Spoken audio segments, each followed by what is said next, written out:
إن الحمد لله نحمده ونستعينه ونستغفره ونعوذ بالله من شرور أنفسنا ومن سيئات أعمالنا من يهدي الله فلا مضل له وما يضلل فلا هادي له وأشهد أن لا إله إلا الله وحده لا شريك له وأشهد أن محمدا عبده ورسوله صلى الله عليه وعلى آله وصحبه وسلم تسليما كثيرا أما بعد.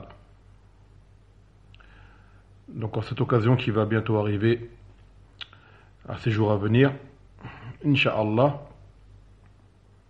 de ce mois de Rabi' al-Awwal, un événement sur lequel se rassemblent les musulmans chaque année depuis un certain temps, qui est ce qu'on appelle Al-Mawlid al-Nabawi, qui est la célébration de la naissance du prophète Mohammed sallallahu alayhi wa sallam, qui est devenu un événement, on va dire,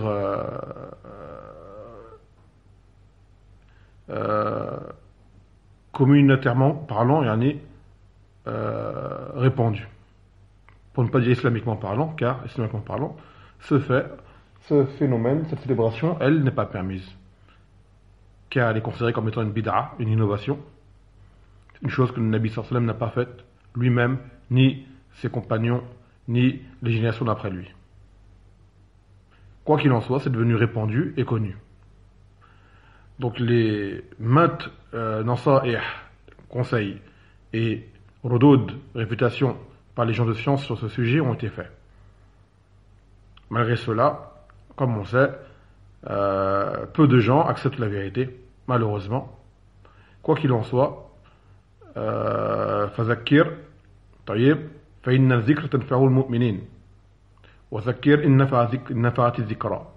Le fait qu'il faut rappeler, car le rappel profite aux musulmans, et rappel, si jamais le rappel apporte profit.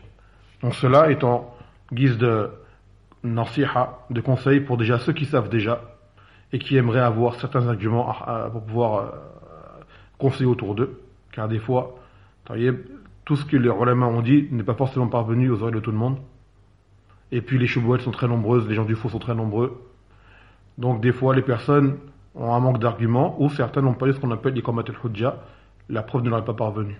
Donc ceux-là sont excusés.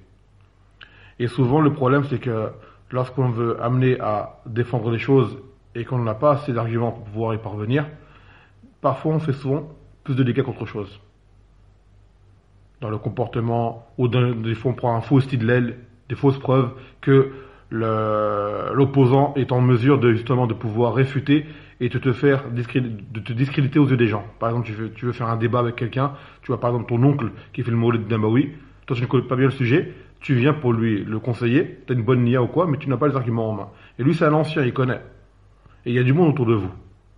Tu vas lui donner des arguments, il va tout réfuter. Et les gens vont l'écouter, ils vont donner raison à lui, pas à toi. Alors que c'est toi qui as raison à la base. Mais toi tu n'auras pas su comment faire parvenir à la vérité. Donc ce n'est pas toute personne qui possède la vérité qui sait forcément la faire parvenir. Et la faire comprendre également. Donc de là notre cher Mohamed Badjamel, Hafidhallah Ta'ala, qui est l'un des machers du Yémen, parmi les toulab de Cheikh Mokbil, Rahmallah Ta'ala, avait fait une khutbah qui a été par la suite retranscrite par écrit, qui s'appelle Tibyan al-Musaddad, l'Ibtal, al-Shubuhat, al-Ihtifal bil-Mawlid. C'était une khutbah qu'il avait faite et qui, par la suite, comme je l'ai expliqué, a été mise en risala. Et j'aimerais ici la traduire brièvement et de façon spontanée. C'est pas préparé, c'est vraiment fait parce que je l'ai lu il y a pas longtemps. Et vu que la chose, cette célébration arrive ces jours-ci, on était un peu à la ajala, comme on dit, dans la précipitation. Donc, ce que je vais faire, c'est traduire au fur et à mesure certaines des choubouettes et des réponses qu'il a données, mais directement, bismillah ta'ala, en français, pour écourter l'audio. D'accord? Et comme j'expliquais, ce n'est pas préparé, c'est vraiment, c'est une chose qui est, comme on dirait, sur le tas. Non. Donc déjà, il faut savoir une chose, c'est que il y a une divergence par rapport au Nabi sallallahu alayhi wa sallam, qui est sa date de naissance. Tout ce qu'on sait, c'est que certainement c'était un lundi, ça c'est sûr. Certains ont divergé, est-ce que c'était Rabi' al-Awwal ou Rabi' al-Thani? Et ce qu'on sait également, ce qui est sûr, c'était Am al-Fil, l'année de l'éléphant. Et on sait aussi que le Nabi sallallahu alayhi wa sallam est mort un lundi. Il est mort un lundi, avec divergence de sa date de décès. Donc des ulama disent, lorsque tu fêtes sa naissance, il se peut également que tu fêtes sa mort, sans même que tu t'en rendes compte. Quand bien même cela ne serait pas ton intention, tu peux tomber là-dedans. Donc, la première chebouette que ces gens ils ont, c'est que le fait que le prophète sallallahu alayhi wa sallam n'ait pas fait cela, c'est-à-dire n'ait pas fait sa propre célébration de sa naissance, cela ne prouve pas que cela est une innovation, une bid'a, car par exemple le fait de rassembler toutes les feuilles du Coran en un seul mushaf également ne l'a pas fait. Et cela n'a pas été considéré comme étant une bid'a. Aujourd'hui par exemple on a un mushaf qui est seul, avec tout le Coran qui est réuni dedans, ça n'a pas été fait à son époque. Donc vous dites que le Mawlid c'est une bid'a, et pourtant le mushaf qu'on a aujourd'hui, à son époque, n'a pas été fait. Donc comment cela se fait-il? Donc tout simplement, la réponse c'est que cela a été fait par qui? Ce mushaf a été rassemblé par les Sahaba. En premier lieu, c'est Omar ibn Abdul Khattab radhiyallahu anhu qui a eu l'idée de faire cela. Car il avait peur justement que le Coran ne se perde. D'accord? Et également que ceux qui connaissent le Coran par cœur ne meurent au fur et à mesure et que cela cause nuisance à la Ummah par la suite. Donc il a exposé son idée à Abu Bakr Siddiq radhiyallahu anhu, qui lui au début était réticent et par la suite a fini par accepter. Et qui lui-même et à l'époque c'était Abu Bakr Siddiq qui était le khalifa. Et par la suite, Abu Bakr Siddiq a consulté les autres Sahaba, qui eux-mêmes ont été d'accord. Donc, déjà là, on a comme argument que les Sahaba se sont unis là-dessus. Les Sahaba se sont unis là-dessus.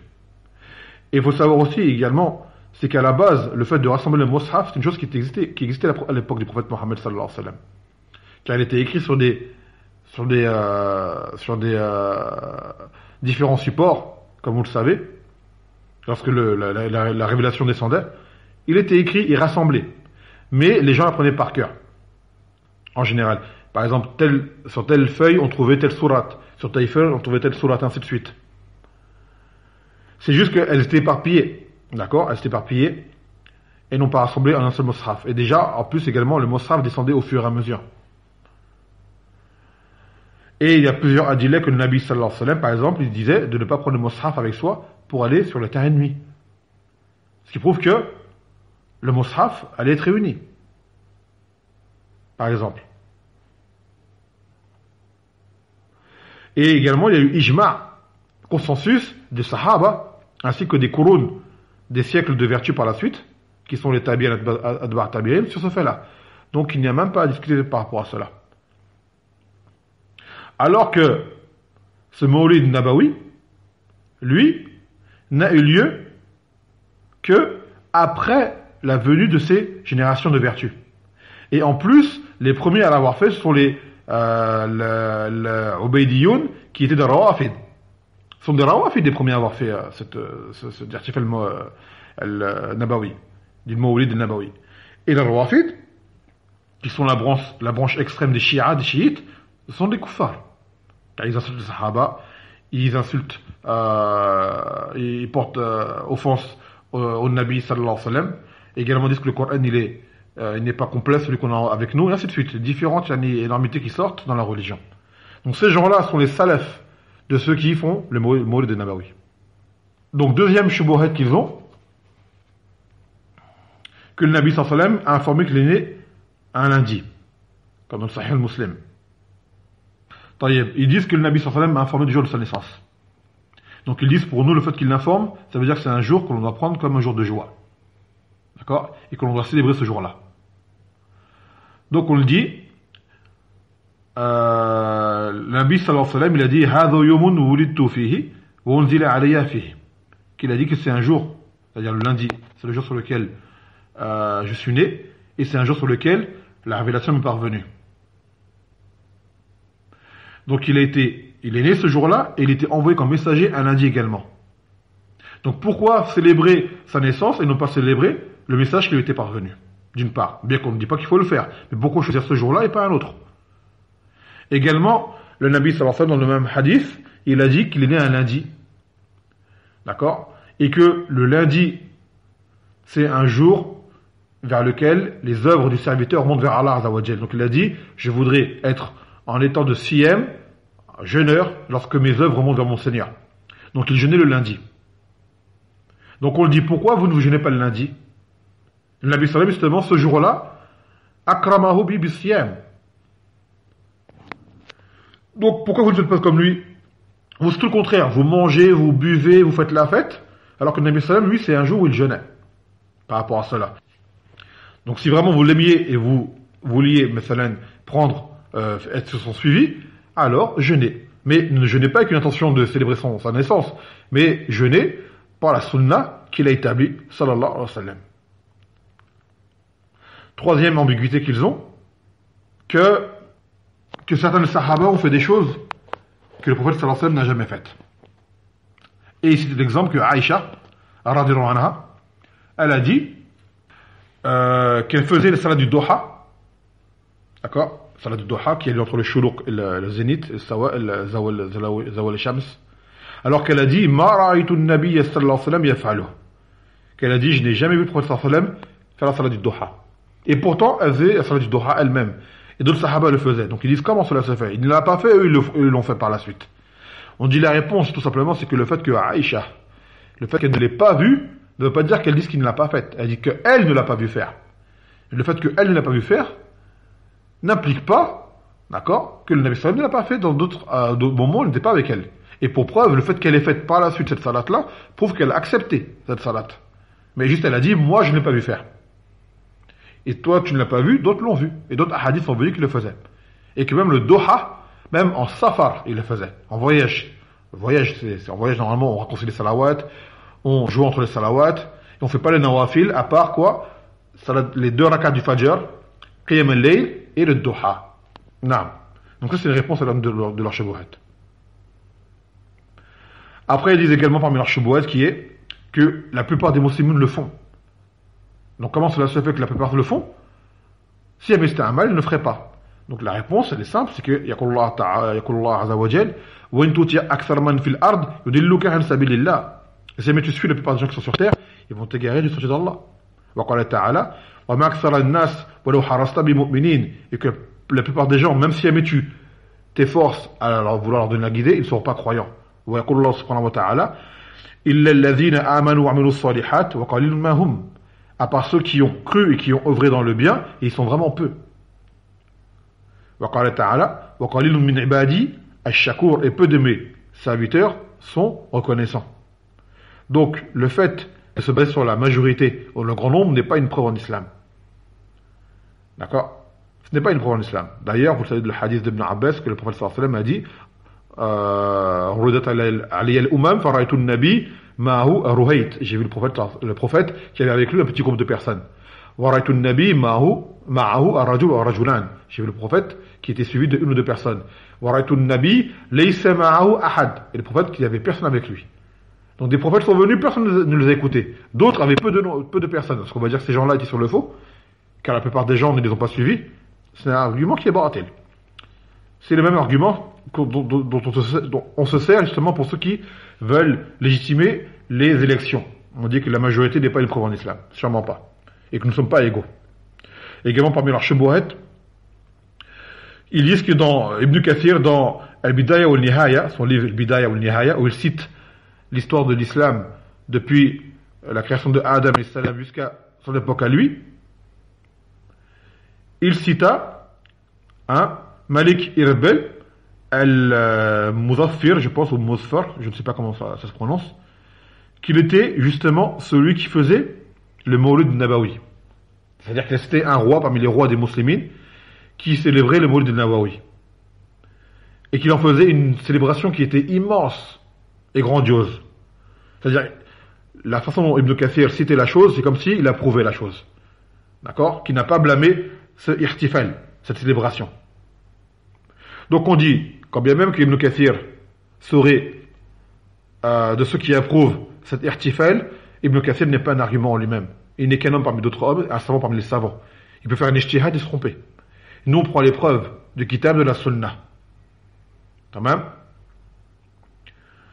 Donc, comme قال تعالى فإن تنازعتم في شيء فردوه إلى الله والرسول إن كنتم تؤمنون بالله واليوم الآخر ذلك خير وأحسن تأويلا. Si jamais vous divergez en quoi que ce soit, alors renvoyez-le à Allah et à son messager. Si jamais vous croyez en Allah et au jour dernier, et cela est de meilleure interprétation. Donc le savant n'est pas une preuve en lui-même. Le savant peut se tromper, aussi grand soit-il. Et quand bien même que Ibn Kathir, on dit qu'il aurait approuvé, qu'il n'aurait pas blâmé, combien de savants l'ont blâmé et l'ont eux-mêmes désapprouvé. Et cela est contradictoire avec leur chevaux précédente, car ils disent que la plupart des gens, justement, le font. Bon, on dit la plupart des savants de la sunna désapprouvent cet acte. Donc pourquoi aujourd'hui prendre Ibn Kathir et de laisser les paroles des autres savants, qui eux-mêmes ont parlé de façon claire et détaillée sur le sujet. Toujours parmi leurs shubuhat, qu'ils disent que c'est une bid'a hasana. Une bid'a hasana. Une bonne bid'a, comme on dit.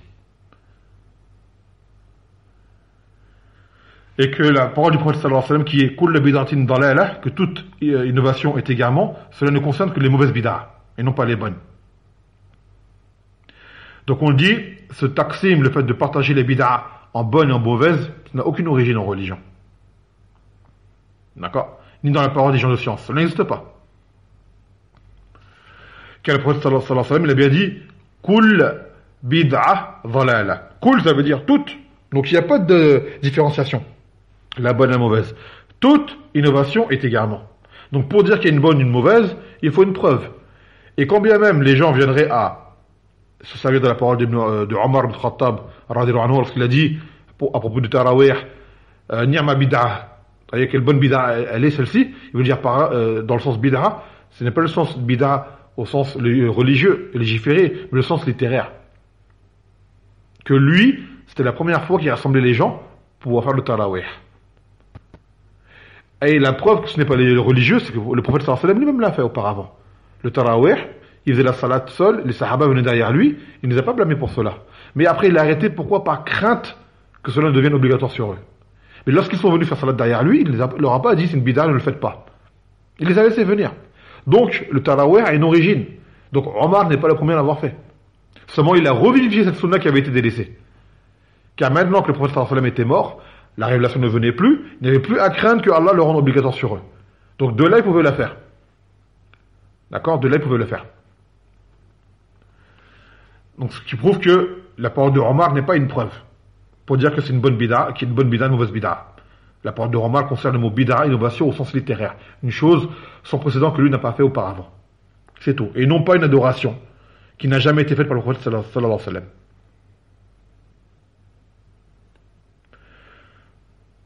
Après, ils disent, Kazalik, parmi leurs shubuhat, qu'il y a parmi les savants, certains qui ont fait la fatwa, approuvant, justement, le Mawlid Nabawi. Donc ça, on a déjà parlé auparavant, que ces savants-là, déjà, qui qu'ils soient, leur parole n'est pas prise en compte, car cette parole s'oppose au adillah. D'accord? Et le alim, c'est un mujtahid, comme on le dit, il est amené à faire des efforts d'interprétation, et comme l'a dit le Nabi sallallahu alayhi wa sallam, il dit hakam al-hakim, fa-asab falahu ajran, ou in akhta falahu ajrun wahid. Que si jamais il se trompe, et le mujtahid, c'est-à-dire le savant, le juge, si jamais il fait un effort d'interprétation, et qu'il voit juste, il aura deux récompenses. Si jamais il se trompe, il n'en aura qu'une seule. Donc maintenant, il se peut qu'un alim sunni, d'accord, il fait un ijtihad, et vu que la chose comme étant bonne, alors qu'elle ne l'est pas. Et tout alim est amené à se tromper. Tout alim est amené à se tromper, cependant, son effort, son ijtihad qu'il fait, il le fait vraiment sincèrement avec les éléments qu'il a en main, et qu'il se trompe, il ne sera pas blâmé pour cela, s'il est sincère dans son ijtihad. D'accord? Et quant à nous, on ne suit pas l'ijtihad du savant dans l'erreur. On suit le dalil. Si jamais il se trompe, on ne prend pas sa parole en compte. Si jamais il voit juste, alors on prend sa parole. Non. Et comme on l'a expliqué tout à l'heure, les ulama qui ont réfuté cela l'ont fait en détail avec des preuves. Ils disent également parmi leurs shubuhat qui disent Mais cette œuvre-là, d'accord, c'est un rappel, c'est une œuvre pieuse, c'est on fait la salle sur le prophète sallallahu alayhi wa sallam. Tamam. Donc vous, en nous empêchant de faire cela, vous devenez des opposants au rappel et à la salle sur le prophète Mohammed sallallahu alayhi wa sallam. Donc on dit, nous, on ne blâme pas le fait de faire la salle sur le prophète sallallahu alayhi wa sallam ou de faire le rappel. Ce qu'on blâme, c'est quand la façon dont cela est fait. Celui qui veut faire la salle sur le prophète sallallahu alayhi wa sallam, il peut le faire quand il veut. Et à combien d'occasions on a de le faire toute la journée? Avec l'adhan, d'accord? Lorsque les gens y parlent, cite le prophète sallallahu alayhi wa sallam, on cite son nom, et ainsi de suite. Les occasions sont multiples dans la journée de faire la salle sur lui. Et le fait de faire le rappel, les occasions sont multiples. Donc pourquoi avoir inventé un jour particulier pour réunir tout cela? Celui qui veut se rappeler du prophète sallallahu alayhi wa sallam, il peut le faire quand il veut. La porte, elle est grande ouverte. Donc, dire qu'on combat cela, ce n'est pas vrai. Nous, on dit on combat la façon et non pas l'objectif. D'accord? La façon d'être faite. Maintenant, le moyen en lui-même, le rappel et la salle sur le Nabi sallallahu alayhi wa sallam, c'est légiféré. Et même c'est obligatoire, dans certains cas. Avec un khilaf. Il y a un khilaf. Il y en a qui disent que c'est obligatoire de faire la salle sur lui, d'autres qui disent que c'est mustahab. Quoi qu'il en soit, demain, toute personne qui veut dire sallallahu alayhi wa sallam, et évoquer le prophète sallallahu alayhi wa sallam et montrer son amour pour lui ou quoi, les occasions sont très nombreuses. Donc cette prétention, elle est fausse. Après, ils disent parmi leurs shubuhat, qui disent que nous avons besoin de faire cette célébration de la naissance du prophète sallallahu alayhi wa sallam, car les salafs, c'est-à-dire les sahaba et ceux d'après eux, étaient proches de lui. Donc ils se rappelaient de lui plus que nous. Alors que nous sommes loin maintenant. Nous avons besoin pour pouvoir nous rappeler d'eux. On dit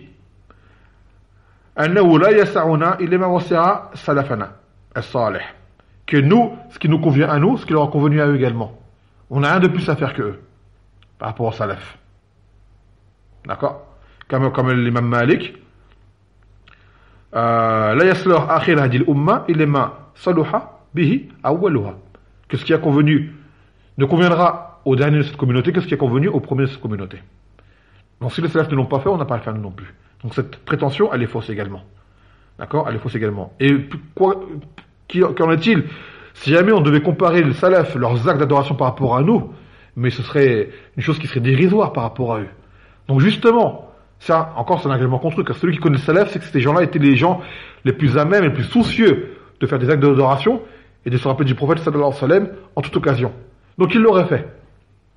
D'accord? Il l'aurait fait. Et ils étaient plus proches de lui, justement, et se rappelaient plus de lui que nous. Et faisaient plus d'adoration que nous. Nous, aujourd'hui, on est loin, très faible par rapport à eux. Très, très faible par rapport à eux. Voilà musta'an. Et de là, le shir a cité, il s'agit là des ambiguïtés que le shir a citées. Et il y en a une autre qui n'a pas été dite, mais qu'on répète fréquemment à l'occasion, c'est que ce Mawlid Nabawi, également, tu le ressembles avec les Nasara, les chrétiens qui fêtent la naissance de Isa, ce qu'ils appellent Noël. D'accord? Chose qui à la base, même dans leur religion, n'est pas légiférée à la base. C'est une chose qu'eux-mêmes ont inventée. D'accord? Donc les musulmans, en faisant cela, copient les gens du livre qui, eux, célèbrent la naissance de Isa alayhi salam, ce qu'ils appellent la naissance de Jésus, qui est Noël. Wa kama qala an-nabi sallallahu alayhi wa sallam, man tashabbaha biqawmin fahuwa minhum. Celui qui ressemble à un peuple fait partie d'eux. Et c'est une chose qui est interdite. Le Nabi sallallahu alayhi wa sallam, khalifu mushrikin, on doit les contredire en ce qu'ils font, en ce qui s'oppose à notre religion. Donc voilà. On espère que cela aurait été simple et concis et profitable pour ceux qui voudront conseiller autour d'eux. D'accord? Et pour ceux qui veulent le PDF en arabe direct, car là j'ai traduit directement, d'accord, en résumé, Inch'Allah, il sera disponible sur la chaîne Telegram du site. فبهذا القدر نكتفي وسبحانك وبحمدك لا إله إلا أنت أستغفرك وأتوب إليك.